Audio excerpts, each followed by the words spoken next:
Last week, I ran a workshop based on the copywriting engine that I mentioned in a recent podcast. One of the things that came back was how few people in that workshop had decent brand voice guidelines in their business.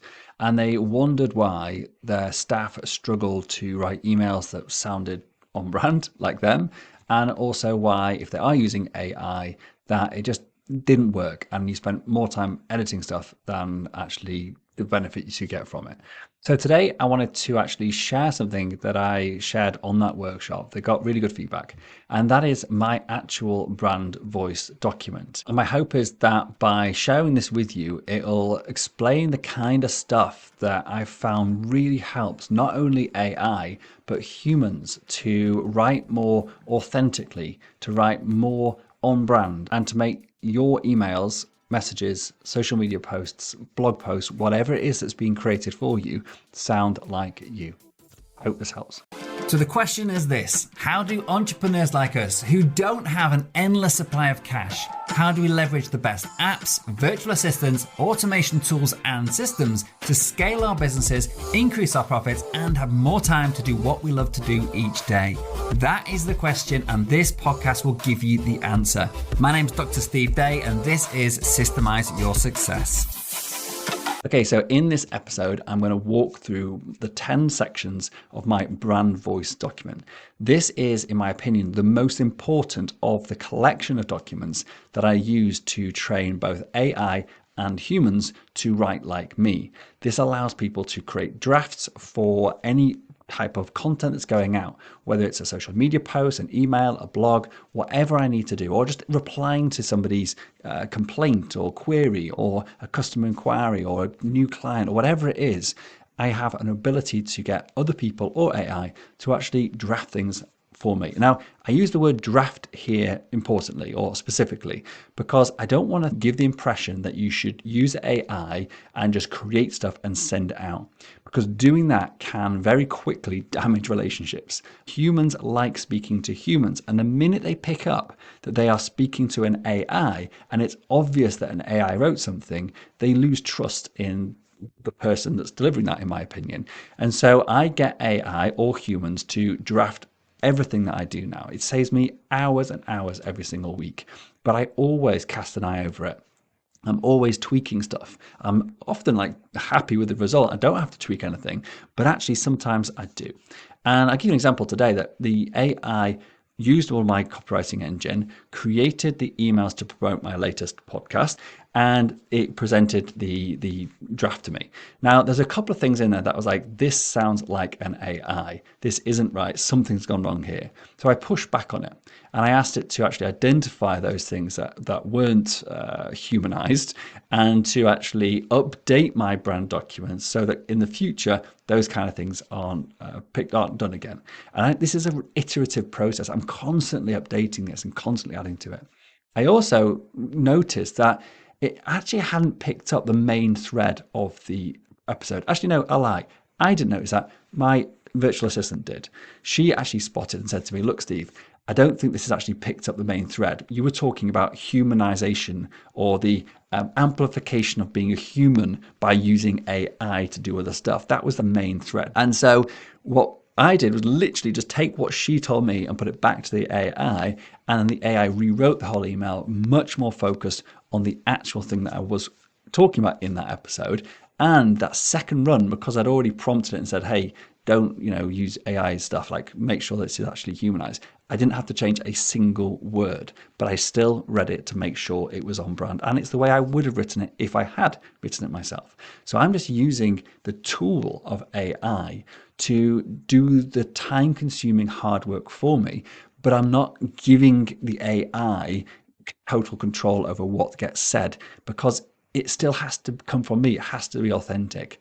And I'll admit that back in the day when we were starting out with this, I didn't have the time, I didn't feel, to actually go through this. It was so frustrating going back and forth, which is why I've created all these documents, which is why these are so powerful and so valuable. So I did send stuff out that actually, in hindsight, was obviously written by an AI. And I regret it. It was a mistake that I made, and I've now fixed it. And so this is what I'm going to talk about today, the brand voice, is how I fixed it.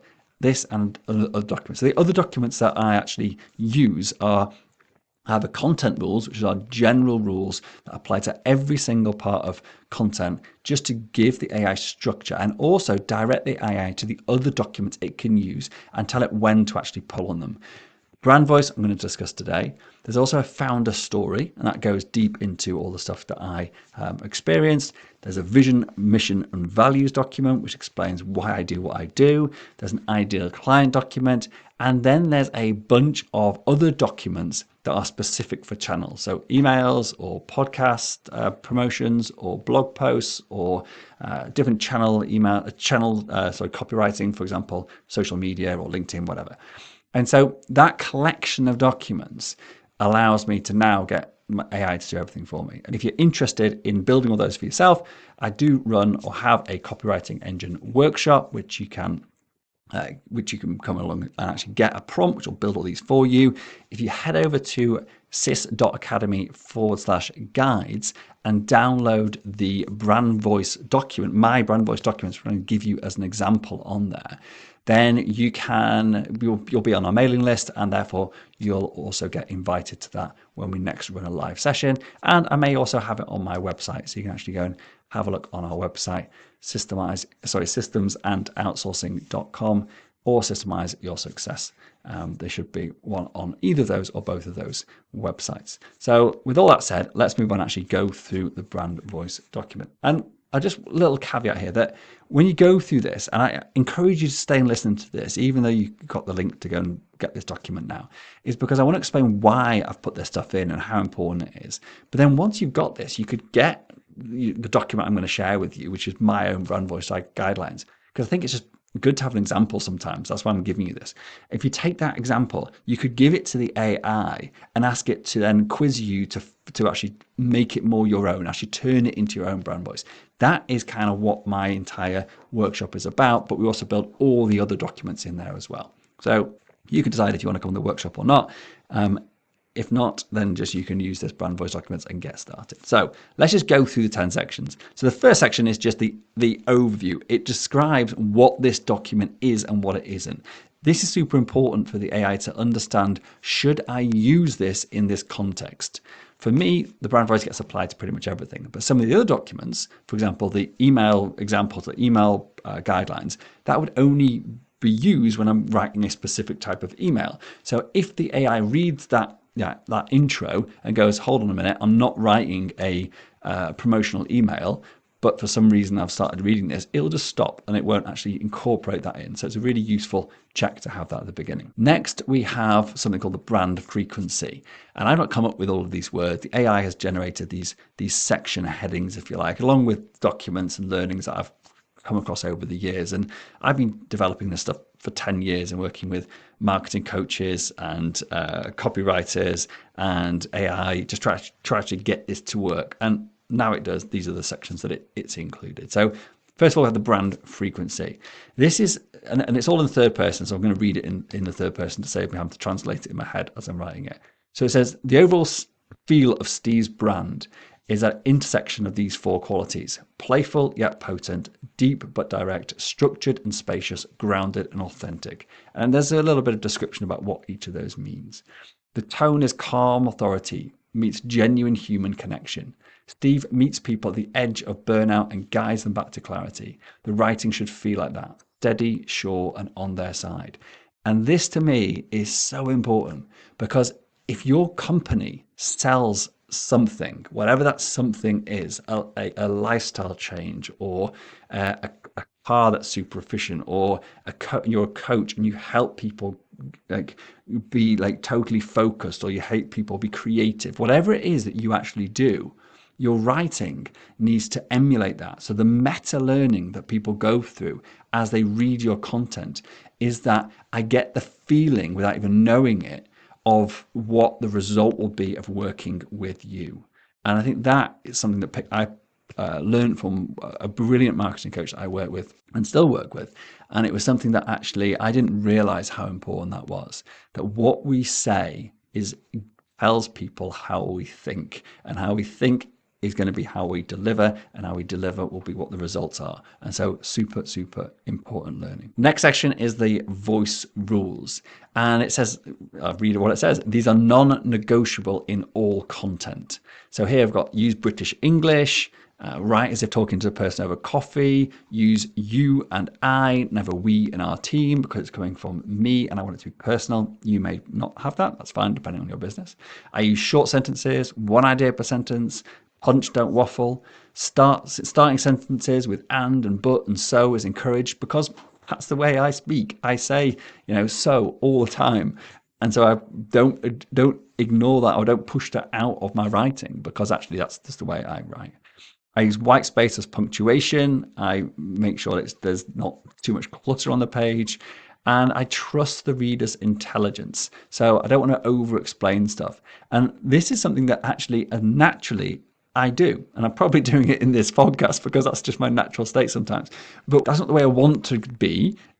That's the way it naturally comes out sometimes. So the way I deliver my content is through refinement, is through actually, trying to get rid of that over explanation. And so I want my voice to carry that intention through, because the end result of what I often deliver is that, what I hope to deliver is that, even though my natural state is to over explain. So hopefully that explains that enough, and I'll stop. The next thing, part of the voice rules, is the read it aloud test. And this is something that I put in after I was going back and forth with the AIs often and trying to get it to work right. And the same thing with copywriters, by the way. This is exactly the same conversations I had with live copywriters when I've employed those in the past, is to get the person to read it back through. So it's asking the AI to put a check in when you're getting anything to the AI, is get the AI to read it back through and reapply the rules that it should have applied the first time around to make sure it applies it the second time around. So the read it aloud test is, before any sentence ships, would Steve actually say it aloud to a friend over a coffee? Is it the kind of line you'd only ever write down, never say, then rewrite it? Because I want to write like I speak. That's my style. It may not be yours. I like it to be conversational and friendly. And then we get into something called writer phrases. And this is where you write in a way you would never speak. And this is something that AI does brilliantly, as in it just writes in a way that you wouldn't speak. So it's not a good thing that it does this, it just does it a lot. And so here I have actually picked up on stuff the AI said in the past, and I add it to this. And when I say I add it, when I'm using an AI agent like Claude, I will ask it to update my brand documents when I see a new guilty phrase like this. So some of these phrases that I've picked up on, there's quite a few here, so I'll read the top few. So the gap is familiar, the operational drag, smoothed out version, land on a page, the cost of how I'm wired, felt like a stranger was speaking. And then it's got a caveat here, when describing one's own voice or writing. So it's just saying, I'm stating here some of the things that I've spotted that the AI has written, and this could be a human copywriter the same, that I just would never say. And so I simply tell it to look out for things like this. And then I ask it to actually look out for like metaphors and polished sounding phrases. Like I want it to sound not perfect. I want it to sound like I'm having a chat. And that's it. So like plain words over polished words is the next subsection, which is instead of, it's like they use this rather than this. So help, not facilitate, show, not demonstrate, use, not utilize, get, not obtained, find out, not ascertain. These are the words that AI inserts to like Latinized type language, which we don't use in common day-to-day speech. And so two things happen here. One is you lose authenticity. It doesn't sound like you. The second thing is, and really importantly, it gets picked up by AI detectors. So I can run, and I'll say 100%, but I'll say 99% because it's always going to be the outsider case. I can run nearly every piece of content that's produced by the AI, and it will be a zero detection in an AI detector, even though it was written 100% by AI. It's because I do stuff like this. The next section is the regional voice. And this is the latest section I just added. And that actually prompted me to think, hey, I need to tell people about this. So that's what I'm doing. This was a cool one because I grew up in Northern England. I've not got a very strong Mancunian accent, but I do have lots of colloquial phrases that are that are Mancunianized or Northernized. And so I want those to actually come through my writing as well. I don't want to go into sort of the Liam Gallagher type speak, but I want to actually make sure that it's just a natural way I speak. And so here is what the regional voice section says. If Steve grew up in Northern England, the voice should carry a quiet trace of that, not as a performance, but as authenticity. The brand isn't a regional voice. It's a calm, grounded voice that happens to come from someone who grew up in the North. That trace should show up in the word choice and cadence, not in the dialect. I love the way it worded that. And when I say it, it's because I told the AI I wanted to add a regional aspect to my voice. I think the exact expression I used was like, I grew up in Manchester, I've not got a strong Mancunian accent, I don't sound like Liam Gallagher, and I don't want to sound like Liam Gallagher, but I want to incorporate some colloquial expressions and phrases into my writing. And then it basically built what I'm reading now. So it says useful patterns, understanding over hype. So worth a listen beats you need to hear this. Like, I hate that marketing stuff. You need this now. Well, maybe you do. Maybe you don't. Maybe you've already got it. Maybe you don't really care. So, worth a listen, I think, is a much nicer way of saying it. And that goes through many examples like that as well. Another one here is dry directness. And I love this. And this is the way that, again, like I like to actually come across, because this is where I am in real life. I have very few filters in my head when it comes to what I say. So I often say things a bit dry, and people that know me, that's cool. And within reason, I want that actually to come through. I don't want to offend anybody. I'm not like, I hate offending anybody, and never my intention. But sometimes that's just missed from language entirely because we're trying to be too polite, when actually, as it says here, if something's daft, call it daft. If it goes the wrong way, say so. Northern voices don't soften things into business speak, they name them. I love that, and that is something that I totally stand by. And then again, another one. Phrases that feel natural in the mouth. Use sparingly where you would otherwise reach for a stock business phrase. Like things, for example, fair enough, honestly, do me a favor. The thing is, right, so, you know what I mean? For what it's worth. Like, those are things that I say. I didn't realize that they were just colloquial northern expressions, but it's picked them up and realized that, that's the way Steve speaks, so that's what we're going to use. And then it's got here, which is the banned regional caricature words. And this is because I mentioned not sounding like Liam Gallagher. So this is, don't use things like arkid, out and out, sound, any Liam Gallagher-isms, and any phrase that will appear in a sketch about Northerners. So I love that section as well. So it's in here, and the close this is, the Northern element is a tone, not a costume. If it sounds like a character voice, it's gone too far. Brilliant. I mean, but just saying that, if I came from, North Manchester and I sounded like a Mancunian, then I might want to include that in my writing, because that's actually how I sound. But I don't. I sound a bit Mancunian, a bit Northern, and therefore I just want a bit of that in. And so this is about me. You shouldn't don't replicate this for you. This is the way I want to sound, and you need to find your own way of interpreting this. Cool. The next section is tone principles. So I'll just read a bit of this. It's a little, again, all these are quite long, so I'm just going to read the most potent things out. So empathetic first. Always acknowledge a reader's reality before offering a reframe or solution. They need to feel seen before they feel guided. Honesty over polished. Steve is willing to name hard truths, burnout, failure, the gap between what people say and what they feel. This is rawness as a feature, not a flaw. And there's actually, I'll just mention something here. So I actually recently banned the word gap unless it's in certain contexts, because it can sound a bit forced. I never say the gap in conversation, so I wouldn't actually say it. And so in my brand documents, it shouldn't use the word gap either. So we want, the meta learning is here that the document that we're actually writing should emulate the way we're actually speaking as well to some extent. Okay, it's an instructional document, so it's a different tone, say, than writing a promotional email, but we shouldn't be actually confusing by using banned words in the description of the things we're trying to ban, if that makes sense, or the documents we're actually creating. And one thing I've just noticed here, which I'm going to actually change, is that in AI, you should never use what are called M dashes, which is the long dash. And that is what AI always uses. And it's an absolute telltale sign something's been written by an AI. Like humans use a hyphen when connecting two words, or having the follow on to the next sentence. Whereas an AI will use this M dash thing. And I've just noticed that this updated version, because I was using, not for the technical thing, I, for some strange reason, was using a web version of Claude AI, which I never use.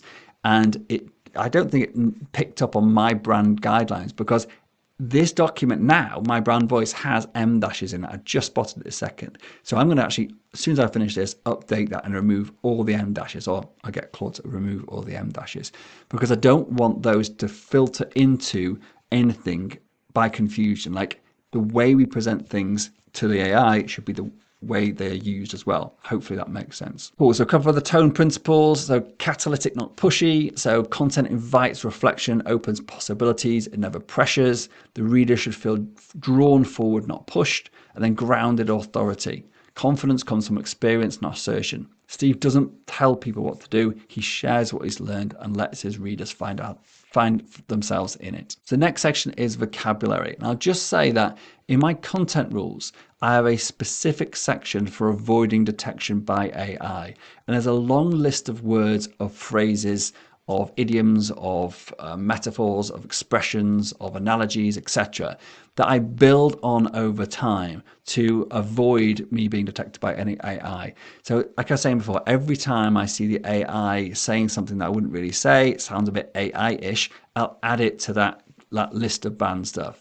This vocabulary here is a very much shorter version of that really just leans into the way that I speak rather than talking about the anti-AI detection stuff specifically. So I've got sections in this is use these words, they're native to the brand. So these are words that may otherwise be seen as cliche or businessy, but they're actually part of like the way I teach and what I teach. So I want them to include it. So I've got things like systems, flow, clarity, structure, vision, alignment, fulfill, sustainable, delegation, freedom, presence, impact.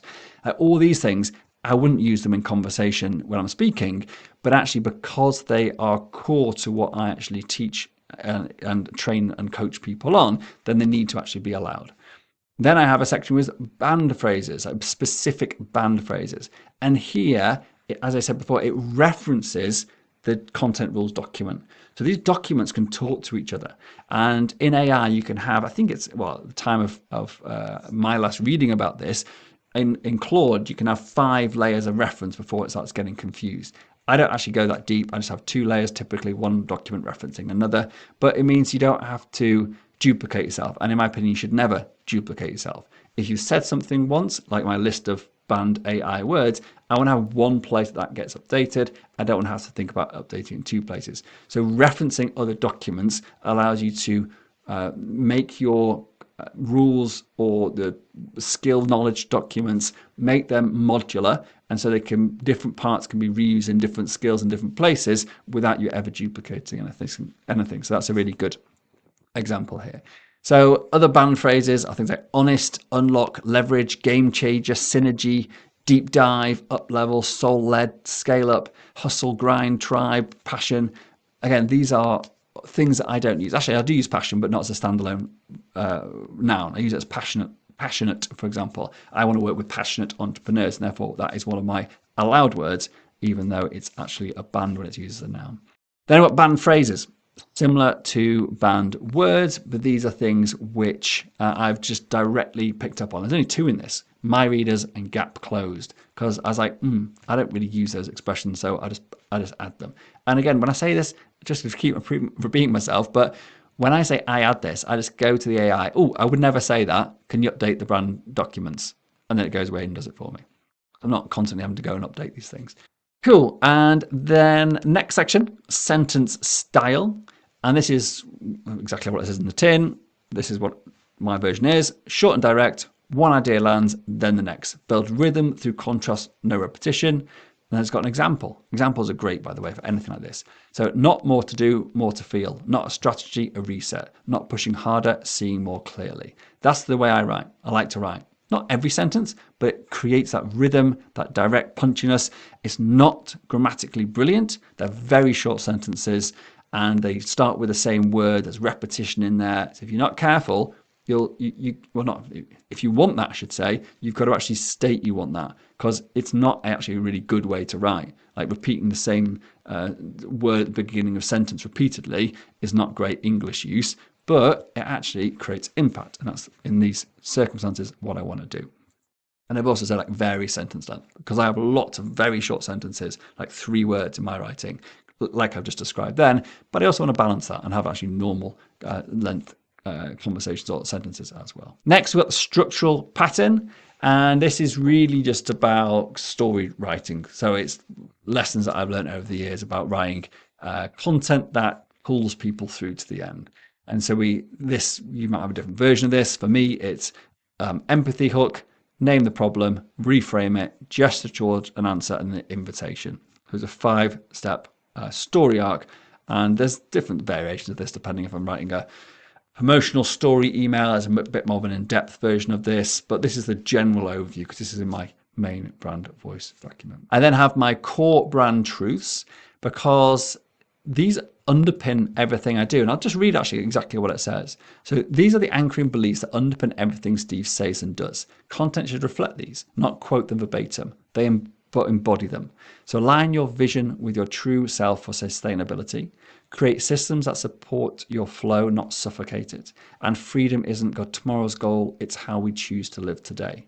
That is literally the core of what I try to focus or base my work on, because I believe it can make huge change the way people go about their work and life by having those things in their life, and therefore I want that to come through with my writing. And the last section, what to avoid. And this is just generic stuff. It goes alongside the stuff we talked about previously, but it's generic. I'll just read them because it's useful, I think. Generic online coach language, talking about systems without talking about people, sounding polished but not personal, over-explaining, and inspirational vagueness. And there's a little explanation for each of those to give it a little bit more of a meaning behind them as well. So in summary, which actually is a banned word from my expression in summary, but there you go, I seem to say it. So in summary, this brand voice documents has 10 sections. You've got your intro at the top to help the AI know, or the person who's using this know this is the right document for them. We've got the brand frequency, we've got the voice rules, we've got the regional voice, we've got the tone principles, the vocabulary, sentence style, structural pattern, the core brand truths, and the what to avoid. So that is my brand voice document. I think it's probably the most powerful or useful standalone document out of all the ones that are in my brand kit. And if you want to download this for yourself so you can see exactly what my brand voice document looks like, that you can then whack into an AI and get it to structure something similar, then head over to sys.academy/guides and you'll find this on the downloads on brand voice. And by downloading as well, you'll be giving me your email address. And so if you're interested in coming along to a copywriting workshop, then you'll get wind of when the next one is, because we'll send you an email, let you know for the live version, or you'll find a link on our website as well. If there's a workshop coming up, it will be on there. So I hope this has been useful. I thought I'd just do this deep dive because it's really easy to talk about this stuff, but not actually give the detail that actually really helps push people forward. So I hope that is what this did today, that I've delivered on that. And I think alongside you actually going having a look at this document yourself and seeing how it's structured, the kind of detail that's in there, and hopefully it'll inspire you to create something similar to really make not only AI, but any human in your organization who is writing for you or on your behalf or drafting things for you or replying to clients, it will help guide them to know how you want them to sound when reflecting your brand. Thank you very much indeed. Please remember to hit subscribe if you've enjoyed this, and do share this episode with anyone else you know who runs a small business who needs some more help to live with more presence, purpose, and peace. Thank you very much.